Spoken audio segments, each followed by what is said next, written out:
तू मत ले का हम अब भैया से बात करें हम, जो इतना भैया पिछला बार क्या भैया से बात कर। भैया अपने बारे में कुछ बताइए, आपका नाम क्या हुआ भैया? चालानी के चालाल मोर रानी। नाम कुछ हो बता दो। अब नाम बताइए। सही बताना। अच्छा ये नहीं रियल नाम ही बता दीजिए। हाँ जॉनी तॉनी से कुछ बता दो। अरे प्रभात सुमन नाम है। प्रभात में कहाँ से भैया? बेगूसराय से। अभी क्या करते हैं यहाँ पर? अभी यहाँ पे नर्सिंग कर रहे हैं। नर्सिंग तैयारी कर रहे हैं। आप भैया आप क्या कर रहे हैं भैया? हम तो भैया ऐसे घूमते घूमते फिर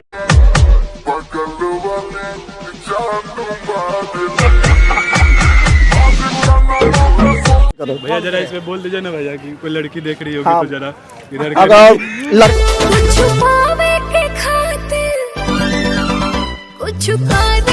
स्मार्ट है भैया, हैंडसम है, कोई दिक्कत नहीं है। भैया का भैया ही लगा रहे हैं, भैया फोकस कीजिए। और कोई लड़की अगर पसंद करती है तो मैसेज करे, हम क्या भैया का इंस्टा आईडी दे देंगे, हाँ से मैसेज करिएगा। हाँ भैया अपना नंबर बोल दीजिए भैया, नंबर बोलिए। बोलना थोड़े पब्लिक हो जाएगा ना। पब्लिक होगा भैया, पब्लिक तो फॉलो करेंगे भैया।